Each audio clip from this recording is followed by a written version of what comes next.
일부러 손에 일곱 뼈를 주시고 일곱 근초대 사이를 거니시는 분이 말씀하신다. 아멘. 우리 주님의 손에 붙잡힌 교회라는 제목으로 이 시간 우리 함께 말씀을 나누고자 합니다.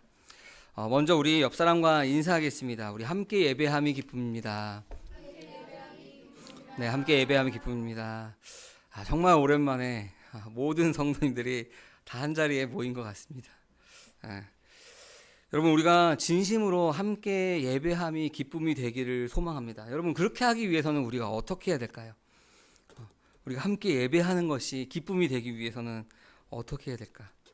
함께 예배하는 것에 기쁨이 되기 위해서는 머리 대신 그리스도 안에서 우리가 서로 유기적으로 연합할 때 함께 예배함이, 함께함이 기쁨이 되는 것입니다. 여러분, 그렇지 않고 머리 대신 그리스도가 아니라 내가 머리가 되면 어떻게 될까요? 자신의 욕망을 포장해서 야, 이게 하나님께서 기뻐하는 것이야 라고 하다 보면은 그 모임은, 그 교회는 함께함이 기쁨이 아니라 서로 자기의 옳고 그름을 따지는 함께함이 괴로움이 되는 일이 될 수가 있습니다. 저는 우리 교회가 주님의 말씀을 사모하며 주님 한 분만으로 기뻐하는 교회가 되었으면 좋겠습니다. 또 그렇게 기도하고 있고 그 말씀을 따라가기 위해서 교회를 개척하는 마음을 품은 것입니다. 여러분, 우리가 오늘 함께 묵상할 본문 말씀은 교회의 주인이 누구인지, 그리고 우리 각자가 어디에 붙잡혀 살아가고 있는지를 오늘 본문 말씀을 통해서 우리는 듣게 됩니다. 오늘 1장 12절부터 2장 1절까지 본문 말씀을 읽었습니다.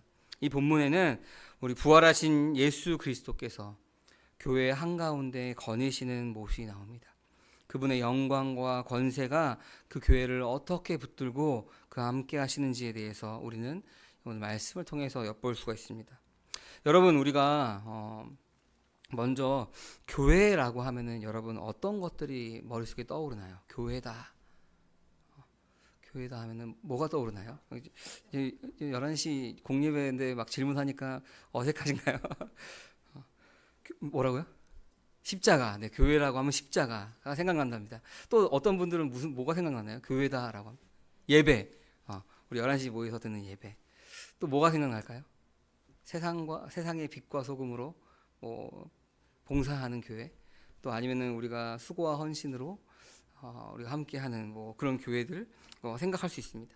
근데 어떤 사람들은 교회를 그냥 친목 모임 정도로 생각하는 사람들도 많이 있습니다. 하지만 오늘 우리가 이 본문에서 보여주는 교회는 그것과는 전혀 다른 모습을 보게 됩니다. 부활하신 예수님께서 직접 일곱 금 촛대 사이를 거니시는 모습을 보게 됩니다. 여러분, 교회는 부활하신 주님께서 붙드시는 것이 교회입니다. 주님께서 함께 하시는 것이 바로 교회다라고 하는 겁니다. 여러분, 그러면 여러분은 지금 누구의 손에 붙잡혀 있습니까? 여러분 지금 누구의 손에 붙잡혀 있죠? 여러분, 주님께서 교회 가운데 거니시고 계시고 우리의 삶 깊숙이 임재하신다면은 여러분, 우리는 그분의 손에서 결코 떨어질 수가 없는 것입니다. 그분의 음성에 민감한 삶을 살 수밖에 없습니다. 그럼 여러분 한번 돌아보십시오. 누구의 손에 여러분 붙잡혀 있습니까? 우리 교회는 누구의 손에 붙잡힌 교회입니까? 여러분, 오늘 말씀을 통해서 우리가 그것을 한번 점검했으면 좋겠습니다. 주님의 영광과 권세가 그 교회를 어떻게 붙드시는지, 그분 앞에 우리가 어떤 자세로 서야 하는지 우리가 함께 나누는 시간들이 되었으면 좋겠습니다. 우리 먼저 12절 말씀입니다. 우리 12절 말씀 함께 읽겠습니다. 그래서 나는 내게 들려오는 그 음성을 알아보려고 돌아섰습니다. 돌아서서 보니 일곱 금촛대가 있는데. 아멘. 우리가 오늘 본문 말씀은 다 1절부터 읽진 않았죠. 근데 하나님의 그 어떤 음성이 막 요한에게 들려오고 있었습니다. 근데 그 음성을 이제 요한이 어디서 나는 음성이지 하고 그 음성을 누군지 그 출처를 확인하려고 뒤를 돌아본 거죠. 여러분, 예를 들어서 우리가 예배하고 있는데 밖에 로비에서 무엇인가 막 소리가 납니다. 여러분, 막 뒤에서 무슨 소리가 나는지 돌아보고 싶지 않습니까? 그 출처를 확인하려고 뒤를 딱 돌아섰는데 무엇이 먼저 보였냐면은 그 소리가 있는 그 무엇인가를 본 것이 아니라 그 소리가 어디에 있는지를 먼저 보게 된 것입니다. 그죠? 오늘 말씀 다시 한번 해볼까요? 그래서 나는 내게 들려오는 그 음성을 알아보려고 돌아섰습니다.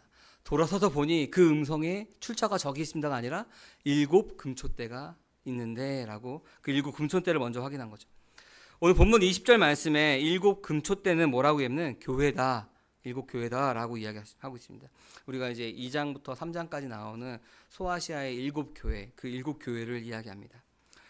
여러분, 이 요한이 그 소리의 출처를 알아보려고 돌아섰을 때 먼저 본 것이 교회이고 그 교회 안에서 들려오는 그 음성의 출처를 보게 됩니다. 그 교회들 사이에 뭐가 있었냐면은 인자와 같은 분이 계셨다라고 이야기합니다. 우리가 잘 알다시피 그 인자와 같은 분은 누구입니까? 바로 예수 그리스도입니다. 예수 그리스도께서 그 교회 사이를 거닐고 계시다는 것입니다. 여러분, 그 어떤 것보다 교회는 그 교회 가운데는 하나님의 임재, 그 주님의 임재가 있어야 됩니다. 그것이 바로 교회의 정체성입니다. 여러분, 주님의 임재가 없는 교회는 우리가 교회라고 말할 수 있겠습니까? 그냥 친목 모임이죠. 여러분, 주님의 임재가 없는 성도는 성도라고 말할 수 있겠습니까? 그리스도인이라고 말할 수 있겠습니까? 그리스도인인 척하는 그리스도인이 아닌 사람이죠. 성도인 척하는 성도가 아닌 사람입니다. 왜 웃으시죠? 찔려서. 여러분, 주님이 거하시느냐 거하시지 않느냐가 그 본질인 것입니다. 여러분, 만약에 예를 들어서 주님이 거하시지 않는, 주님이 함께 하시지 않는 성도는 그 사람은 무엇을 위해서 기도할까요? 자기의 유익을 위해서 기도하겠죠. 여러분, 주님이 임재하시지 않는 교회는 무엇을 위해서 달려가죠? 그 교회의 이익을 위해서 달려가겠죠. 여러분, 교회 안에 어떤 프로그램이 있느냐, 어떤 성도 수가 많으냐 적느냐, 재정이 풍부하느냐, 물론 중요합니다. 도움이 됩니다. 저도 너무 있었으면 좋겠습니다. 그러나 그것이 본질이 아닙니다. 여러분, 주님이 거하시지 않은데, 주님이 함께 하시지 않는데 교회가 막 폭풍적으로 성장한다면은 여러분, 언제 무너질지 모르는 탑을 쌓고 있는 것입니다. 제가 여러분에게 이 말씀을 드린 것은, 여러분, 우리 교회가 성도가 오는 거 우리는 거부합니다가 아니라, 여러분, 우리가 먼저 주님이 임재하시는 교회가 되고 주님이 임재하시는 각 한 사람 한 사람이 되었으면 좋겠다라고 그렇게 이야기하는 겁니다. 그때 주시지 않는다라고 해도, 우리가 거부한다라고 해도 하나님께서 부어주실 것입니다. 여러분, 우리가 먼저 언제 무너질지 모르는 탑을 쌓는 것이 아니라 우리가 먼저 주님이 거하시는 교회가 되었으면 좋겠습니다. 교회는 그리스도가 그 가운데 계시는지 아닌지가 중요합니다. 그게 기본이죠. 여러분, 출발점이 잘못되면은 아무리 열심을 다해서 달리는다 해도 42.195km의 그 마라톤을 누구보다 빠르게 해서 세계 신기록을 세웠습니다. 근데 출발점으로 달리지 않고 그 코스대로 달리지 않으면은 그 기록이 인정이 됩니까? 나는 42.195km를 1시간 반에 주파했는데요. 와, 대단하다. 근데 기록이 남지 않는 거죠. 왜냐면 그 출발점이 다 틀렸기 때문에 그렇습니다. 인정이 되지 않는 것입니다. 여러분, 오늘날 교회를 향해서 수많은 사람들이 무엇이 잘못되었는지에 대해서 진단을 합니다. 뭐라 그러죠? 세상과 교회가 구분이 안 간다. 빛으로 소금으로서 역할을 못하는 것이 교회다. 여러 가지 진단들을 하죠. 맞죠? 맞는 말입니다. 근데 여러분, 진짜 문제는 무엇이냐면은 주님이 그 교회 가운데 거하시느냐 아니냐가 중요한 것입니다. 여러분, 우리가 왜 내가 죄인인지를 여러분 깨닫게 되었죠? 내가 누군가 살인을 해서, 누군가의 물건을 막 훔쳐서 내가 죄인이구나. 여러분, 그렇게 깨달았습니까? 말씀이 우리 가운데 들려지니까 어떻게 됐죠? 내가 죄의 열매를 맺고 살아가는구나를 보고 내가 죄의 나무인구나라는 걸 깨닫게 됐죠. 그래서 우리가 그리스도와 함께 십자가에 못 박혀 죽었나니 나의 옛사람이 죽었다. 그래서 우리가 그 새로운 사람으로, 새로운 존재로, 새 사람으로 되었다라고 우리가 이야기하죠. 새로운 피조물이 되었다. 여러분, 교회도 마찬가지입니다.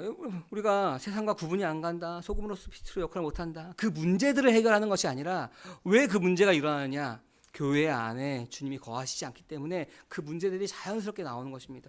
왜 교회 안에 분쟁과 다툼, 시기 질투가 일어나죠? 일어날 수 있습니다. 근데 그것을 해결하는 능력이 왜 없죠? 주님이 그 안에 거하시지 않기 때문에, 서로의 이익이 있기 때문에, 서로가 내가 주인 되었다라고 주장하고 있기 때문에 그렇게 되는 것입니다. 그럼 어떻게 교회인데 그럴 수 있겠습니까? 라고 물을 수 있죠. 근데 우리가 보게 되죠. 많은 교회라고 하는 간판을 달고도 그 교회 같지 않은 막 세상의 이익 집단과도 같은 교회들이 참 많습니다. 이름만 교회이고, 이름만 성도이고, 이름만 목사입니다.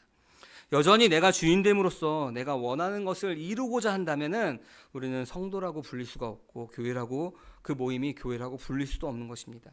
그 안에 주님이 함께 하시느냐 아니냐가 중요한 것입니다. 두세 사람이 내 이름으로 모인 곳에 나도 그들 중에 있으리라 라고 말합니다. 주님의 이름으로 있어야 되는 것입니다. 여러분, 구약에서 하나님의 임재가 떠났을 때 그 언약궤로서의 역할을 했습니까? 못했죠. 원래는 언약궤는 레위인이 아닌 다른 사람이 만지면 그 사람이 막 죽게 되죠. 그래서 그 언약궤를 메고 전쟁 가운데 먼저 나아가면은 하나님께서 그 전쟁을 승리로 이끄시는 것이 바로 그 언약궤였습니다. 근데 하나님의 임재가 떠나버렸을 때 그 언약궤는 누구나 만져도 되는 것이었고 빼앗길 수도 있는 것이었고, 그 언약궤는 하나님의 임재의 상징이 아니게 되었습니다. 아무런 역사가 일어나지 않죠. 여러분, 우리는 안 그럴까요? 그러니 우리가 겉모양이 아니라 주님이 함께 하시느냐 아니냐, 주님께서 붙드시느냐 아니냐가 중요한 것입니다. 우리의 신앙이 아무리 어린아이더라도 주님께서 우리와 함께 하시면, 주님께서 우리를 붙드시면은 괜찮은 것입니다. 자라나기 때문에 그렇습니다. 여러분, 주님과 함께 하기 위해서는 우리 성도 한 사람 한 사람이 먼저 말씀으로 거듭나야 되는 것입니다.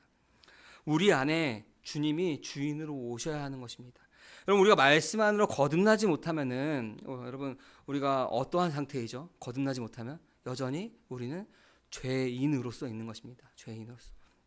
그러나 말씀 가운데 내가 죄가 깨달아지고 그리스도와 함께 우리가 십자가에 못 박혀 죽었다라고 이야기하면 우리는 새로운 피조물이 되고, 우리를 하나님께서 뭐라고 하죠? 의롭다라고 칭해 주시는 거죠. 너 죄 없어. 그래서 죄에서 우리를 속량하시는 것입니다. 왜 그 일을 이루셨죠? 하나님께서 우리와 함께 하시기 위해서, 우리 안에 함께 하시기 위해서, 우리 안에 거하시기 위해서, 우리 안에서 거느시기 위해서 우리가 그 일을 하신 것입니다. 그래서 우리가 거듭나지 않으면은 하나님 우리와 함께 하시는 일이 일어날 수가 없는 것입니다. 거듭나지 않고 우리가 선행을 하는 것, 그것은 거듭나는 행위가 아니라 그냥 자기 의로의 선한 행위일 뿐입니다.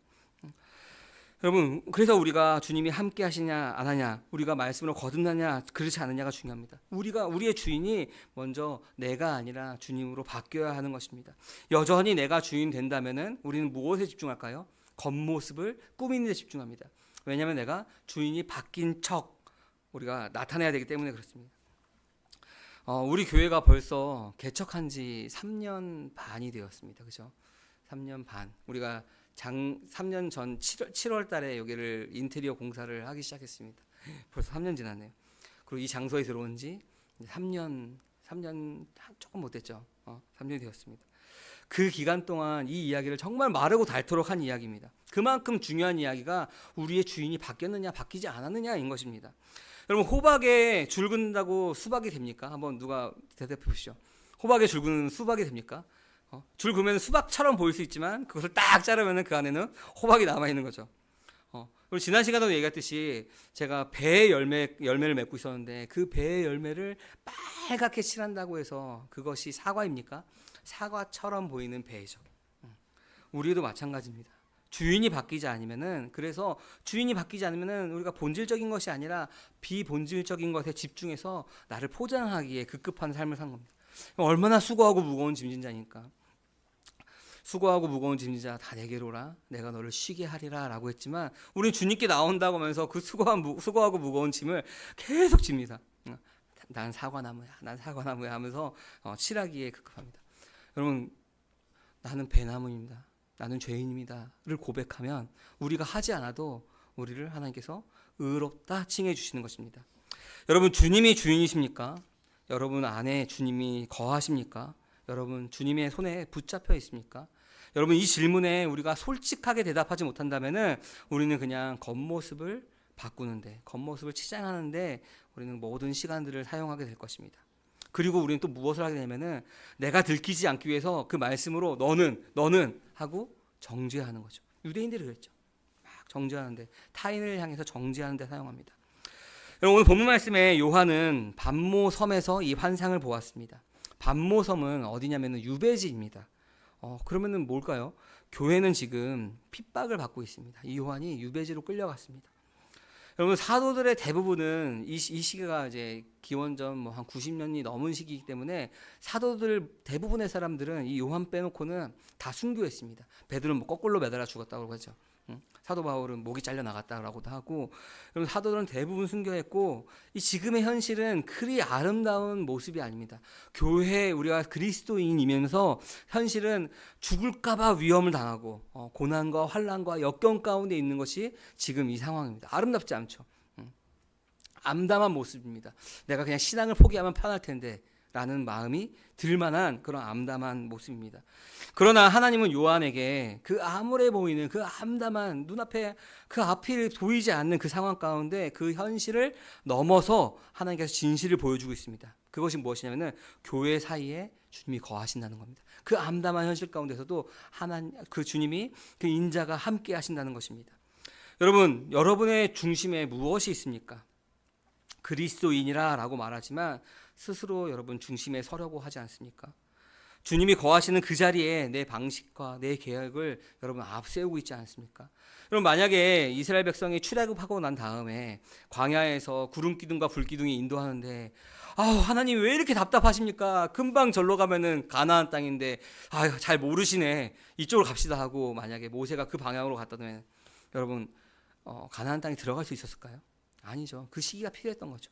하나님 구름 기둥과 불 기둥으로 답답해 보이지만 한 걸음 한 걸음 인도할 때 그 40년 동안 그들은 말씀으로 하는 방법들을 배운 것입니다.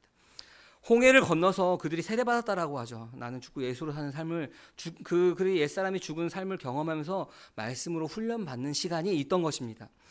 여러분 중심에 무엇이 있습니까? 우리가 그것을 점검해야 되는 것입니다. 여러분, 우리가 혹시나 내 방법, 내 계획이 하나님의 말씀보다 앞서 있다면은, 그렇다면 오늘 말씀처럼 돌아서서 주님을 바라보는 그 자리로 돌아가길 바랍니다. 교회의 중심은 내가 아니라 그리스도입니다. 목사가 아니라 그리스도입니다. 성도가 아니라 교회의 중심은 그리스도입니다. 그래서 우리의 모든 사역은, 우리의 모든 봉사는, 우리의 모든 일들은 바로 그분의 임재 가운데서 시작이 되어야 하는 것입니다. 그래서 우리 교회는 1:1 양육을 하고 그 양육을 하면서 서로 이것에 대한 점검을 하고 복음을 전하는 것이죠. 여러분, 우리가 그분의 사역, 그래서 그 사역은 그분의 임재에서 시작된다라고 말했습니다. 그분의 임재의 모습이 이제 13절부터 자세히 묘사되어 있습니다. 13절 말씀 먼저 한번 읽어볼까요?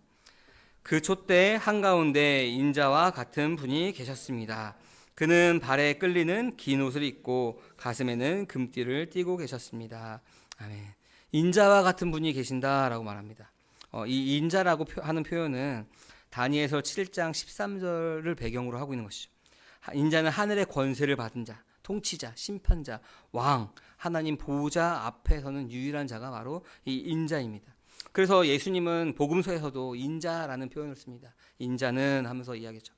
참 인간이자 참 하나님이시죠. 이 참 인간이자 참 하나님이시라는 말은 우리가 우리의 유일한 구원자로서의 그 조건이 되는 것입니다.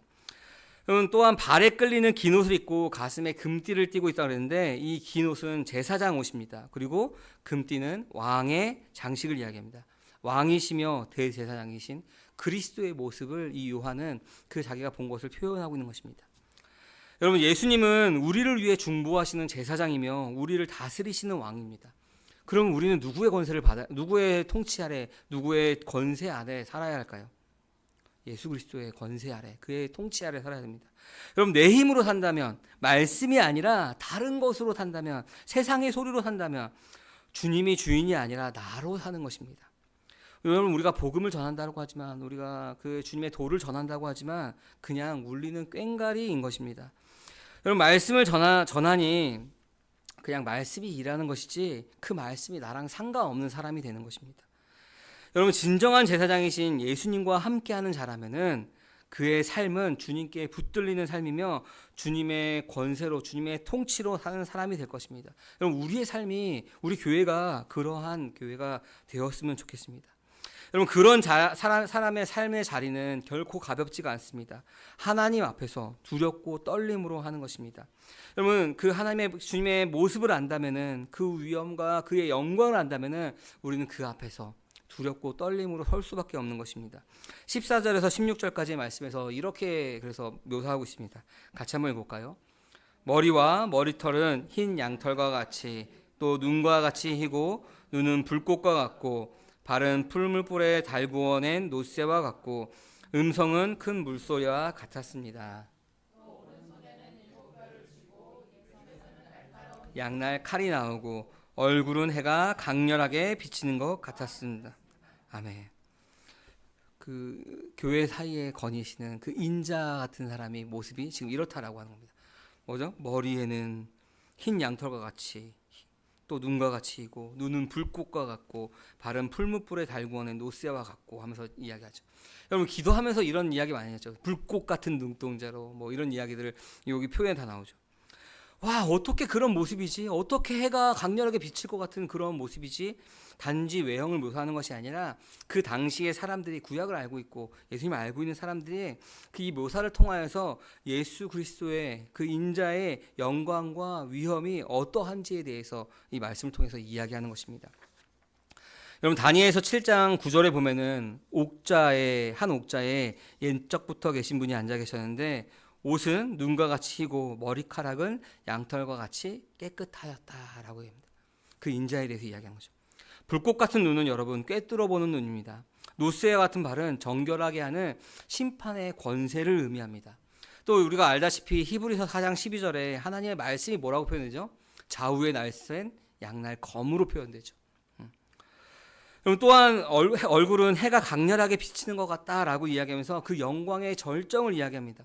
여러분, 출애굽기에서 모세가 하나님을 만나고 나왔죠. 하나님을 만나는데 하나님을 직접 본 것도 아니에요. 하나님, 왜냐면 모세가 보고 죽을까봐 그냥 쑥 그림자 뒷모습만 보여주죠.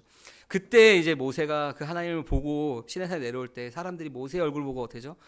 눈이 너무 부시니까 수건으로 얼굴을 가리게 되죠. 여러분, 하나님을 간접적으로 만난 그 모세도 얼굴에서 막 빛이 나였습니다. 근데 예수님은 뭐라 그러죠? 빛으로 오신 분이다라고 이야기합니다. 하나님의 영광 그 자체다. 그 모습을 지금 요한은 그 인자 같은 분, 교회사에 거니는 그 분의 모습을, 그 영광을, 그 위엄을 표현하고 있는 것입니다. 이런 주님의 위엄 앞에 요한은 어떻게 반응하냐면은 우리 17절 상반절에 이렇게 이야기합니다. 같이 한번 읽어볼까요?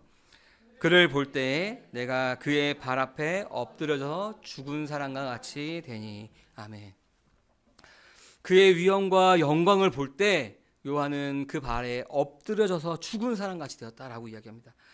여러분, 요한계시록의 저자가 어떤 요한이냐에 대한 이렇게 논쟁이 있습니다. 그런데 우리가 동의하고 알고 있는 것은 예수님의 사랑받는 제자, 사랑하는 제자 요한이라고 이야기하죠.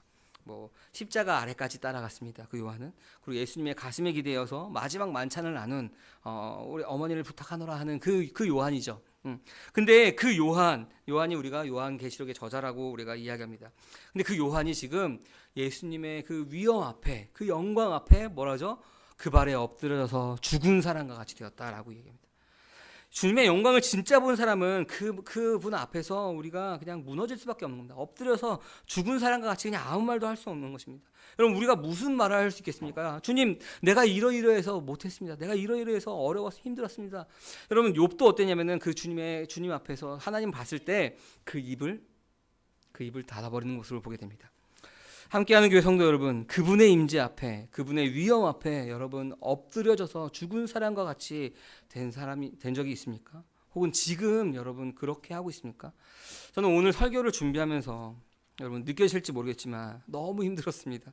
한 글자 한 글자 그 한 문장 한 문장 써내려가는 것이 너무도 힘들었습니다. 쓰고 지우고 또 기도하고 지우고 어떻게 이 말을 전해야 되는지 그 애통하는 마음으로 힘겹게 한 글자 한 글자 적었습니다. 여러분, 사람의 말이 아니라 주님의 임재 앞에 엎드려서 죽은 사람과 같이 되기를 바랍니다. 여러분, 우리의 옛사람이 죽지 않고는 새 사람으로 살 수가 없습니다. 새 사람인 척 할 수는 있지만 분명한 것은 새 사람인 척하는 옛사람인 것입니다. 여러분, 죽어야 다시 사는 그 신비를 우리가 진정으로 알기를 바랍니다. 환자라야 의사가 필요하고 죄인이어야 예수님이 필요한 것입니다. 주님의 손에 붙잡히지 않는다면 주님과 함께 할 수 없는 것입니다.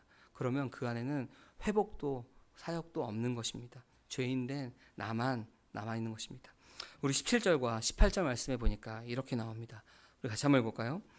그가 내게 오른손을 얹고 말씀하셨습니다. 두려워하지 말아라. 나는 처음이며 마지막이요. 살아있는 자다.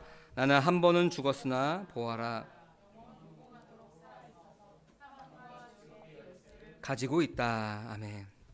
요한이 죽은 자처럼 되어서 엎드린 그 자리에 주님은 무엇을 했죠? 손을 얹으셨습니다. 그가 내게 오른손을 얻고 말씀하셨다라고 말하죠.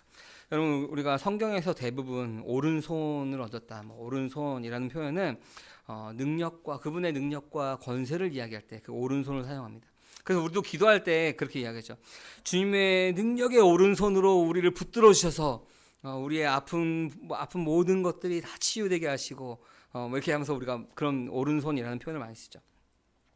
그 오른손이 주님의 발 앞에 엎드려져 죽은 자처럼 되어진 그 요한을 무너뜨린 다음에 다시 이렇게 세우십니다. 그리고 첫 마디가 뭐라 그러죠? 두려워하지 말아라. 그분의 위엄 앞에 두려워하지 말아라 라고 이야기합니다. 여러분, 구약에서 모세에게도 이제 하나님 나타났을 때 뭐라죠? 두려워하지 말아라. 내가 너와 함께함이라. 또 누구한테 그러죠? 여호수아에게도 이야기하십니다. 그렇게 구약에서 하나님께서 나타나실 때 그렇게 두려워하지 말아라 라고 말씀하십니다. 그리고 뭐라고 하냐면 나는 처음이요 마지막이다 라고 소개하십니다. 알파와 오메가 우리가 이야기하죠. 그는 알파와 오메가, 처음과 나중, 이렇게 우리가 이야기하죠. 그래서 이사야서 44장 6절에 보면은 이스라엘의 왕이신 주, 이스라엘의 속량자이신 만군의 주님께서 말씀하십니다. 나는 시작이요 마감이다. 나밖에는 다른 신이 없다라고 말씀하십니다. 여러분, 나밖에는 다른 신이 없다라고 말씀하신 그 말씀으로 이야기하는 거죠. 나는 처음이요 마지막이다라고 소개합니다. 이 말씀은 뭐냐면은 예수님이 참 하나님이심을 이야기합니다. 그 인자, 그 예수님, 그 예수 그리스도가 참 인간이며 참 하나님이심을, 진정한 구원자이심을 이야기하는 거죠. 그리고 이어서 뭐라고 얘기하면 18절에서 나는 한 번 죽었으나 보아라 영원 무궁하도록 살아있고 라고 이야기합니다. 한 번 죽은 건 무엇이죠? 십자가에서 우리의 죄를 대속하신 그 죽음입니다. 그리고 살아나셔서 영원 무궁하도록 살아있어서 사망과 지옥의 열쇠를 가지고 있는 분, 그 심판자가 바로 예수 그리스도라라고 이야기하는 것입니다. 여러분, 그는 한 번 죽었으나 우리의 죄, 저의 죄, 여러분들의 죄를 짊어지신 것입니다. 우리가 받아야 될 그 하나님의 진노를 그분께서 대신 담당하신 것입니다. 어린 양이 되셔서 그 피로 우리를 구원하셨습니다. 왜 그러죠? 우리 계속 반복하는 거지만 우리와 함께하기 위해서, 우리 안에 거니시기 위해서 죽으셨습니다. 우리 옛사람도 그와 함께 십자가에 죽었습니다. 그리고 다시 새 사람이 되었습니다. 여러분, 예수님이 지금 여러분들 가운데, 지금 이 교회 가운데 거니고 계십니다. 그리고 지금도 우리에게 말씀하십니다. 두려워하지 말아라. 나는 십자가에서 죽었으나 부활하여 사망과 지옥의 열쇠를 가졌다. 내가 너를 붙든다 라고 말씀하고 있는 겁니다. 여러분, 주님은 여러분이 얼마나 연약한지, 여러분이 얼마나 두려워하는지 알고 있습니다. 얼마나 자주 흔들리는지도 그 주님은 알고 있습니다. 하지만 주님은 우리의 두려움 위에 그 손을 얹으시고 그 복음의 능력으로 우리를 다시 일으키십니다. 우리와 함께 하시는 분이십니다. 그러면 그 주님의 손에 붙들린 자, 그 붙들린 자는 우리가 어떻게 살아야 하겠습니까? 19절에 보니까 이렇게 말씀하십니다. 우리 19절 말씀 같이 한번 볼까요?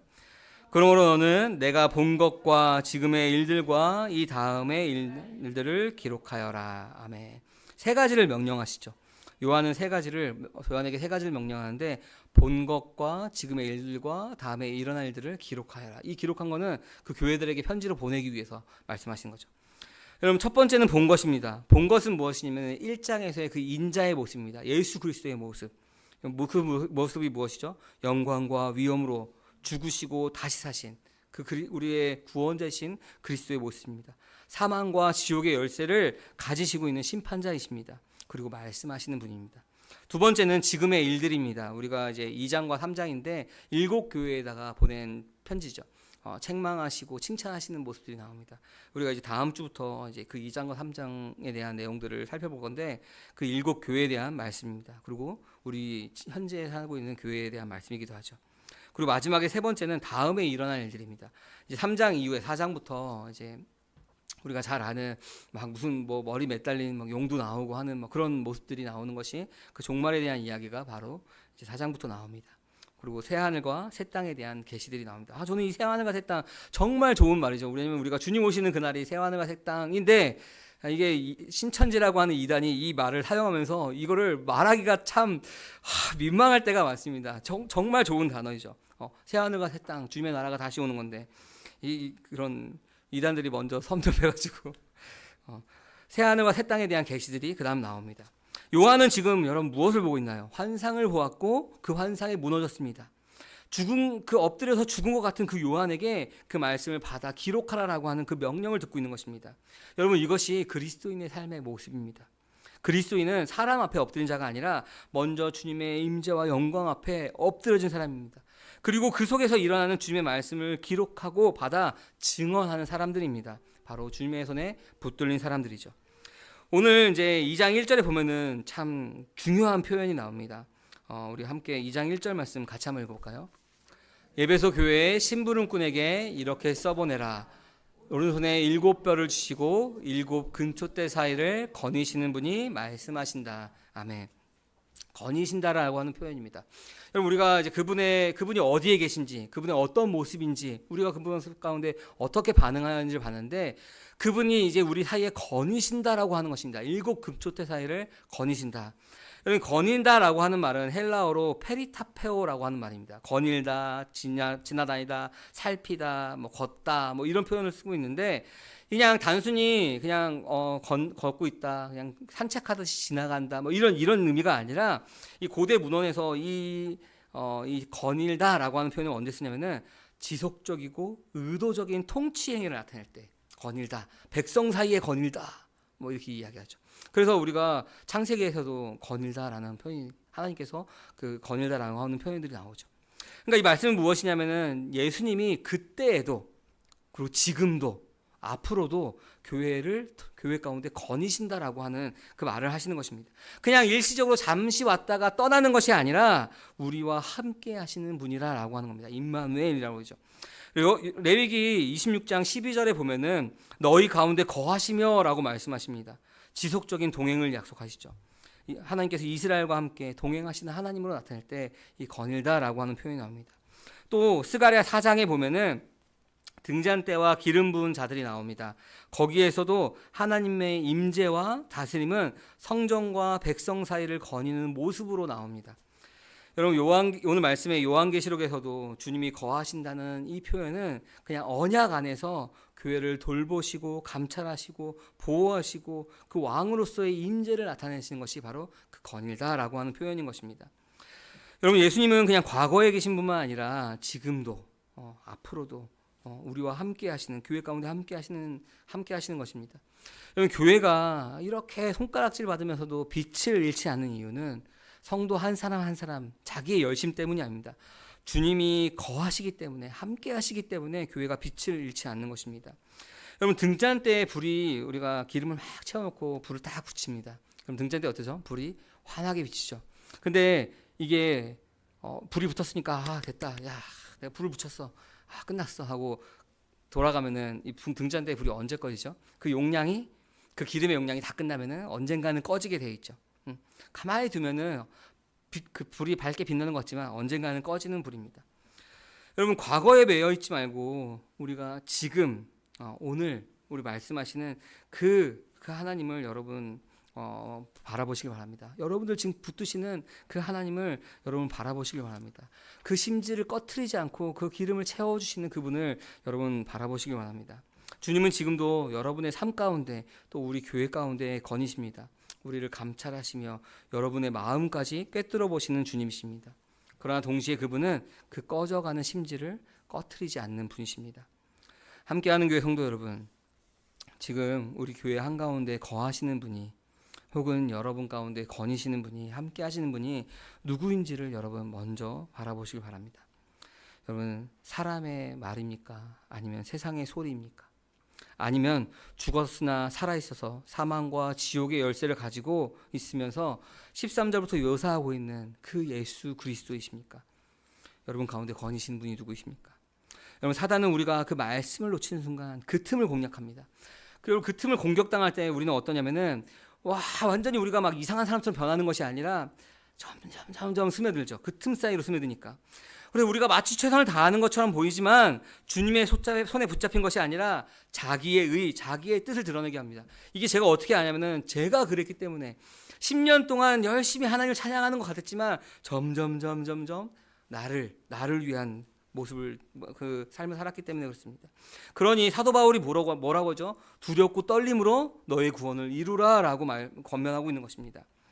여러분 조금 길었지만 오늘 말씀을 좀 정리하겠습니다. 오늘 말씀을 통해서 우리는 세 가지 사실을 좀 보게 됩니다.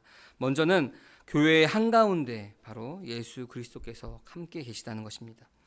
그분이 오늘도 교회를 통치하시고 임재하시고 감찰하십니다. 그래서 우리는 우리의 삶의 모든 방향, 우리 교회의 모든 방향이 바로 예수 그리스도가 되어야 합니다. 두 번째는 주님의 임재 앞에 엎드려서 죽은 자처럼 된 그런 사람이 주님의 말씀대로 할 수 있다는 것입니다. 요한은 주님을 보고 죽은 자처럼 엎드렸습니다. 그러나 주님은 거기서 그를 다시 일으켜서 말씀하십니다. 두려워하지 말아라. 여러분 그리스도인으로서 복음을 전하는 삶은 말씀 앞에 죽고 다시 살아난 사람의 증언인 것입니다. 내 말을 전하는 자리가 아닙니다. 세 번째는 주님은 여러분들을 붙들고 계시다는 것입니다. 그리고 예수님은 교회 가운데 여전히 거니십니다. 오늘도 그 꺼져가는 심지를 살리시는 분이십니다. 함께하는 교회 성도 여러분, 이제 다시 스스로에게 질문해야 됩니다. 나는 누구의 손에 붙들려 있는가? 여러분 주님의 임재 앞에 죽은 자처럼 엎드려 사람의 말이 아닌 세상의 소리가 아닌 주님의 말씀에 붙잡힌 삶을 살기 바랍니다. 내 계획이 아니라 주님의 통치에 순종하는 자가 되기를 바랍니다. 순종하는 교회가 되기를 원합니다. 내 일이 아니라 복음을 증언하는 사명으로 살아가기를 주님의 이름으로 간절히 소망합니다. 아멘. 이 시간 우리 함께 한 목소리로 좀 기도했으면 좋겠습니다. 주님, 내가 주님의 손에 붙들기 원합니다. 우리 교회가 그 주님의 손에 붙들리는 교회가 되기 원합니다. 내가 아직 거듭나지 못한 사람이 있다면은, 내가 나의 옛사람이 죽지 못한 사람이 있다면은, 주님 내가 그 죽어야 다시 사는 그 신비를 내가 깨닫게 하여 주옵소서. 그래서 주님의 말씀을 증언하는 삶으로 내가 살아가기 원합니다. 이 시간 함께 우리 결단하면서 기도하기 원합니다. 사랑하는 하나님 아버지 감사합니다. 주님 오늘도 우리 한 사람 한 사람 가운데 말씀하여 주신 감사합니다. 주님 내가 다시 주님의 손에 붙들리기 원합니다. 우리 교회가 그 주님의 손에 붙들린 교회로 살아가기 원합니다. 나의 뜻을 전하는 것이 아니라 나의 피를 채우는 것이 아니라 주님이 온전히 거하시며 주님이 임재하시며 주님이 중심이 되는 그런 교회가 되기 원합니다. 그런 자가 되기 원합니다. 주님의 말씀을 증언하는 삶을 살기 원합니다. 주님 그동안 나의 노력으로 나의 힘으로 그 심지를 꺼트리지 않으려고 노력하였지만 그것이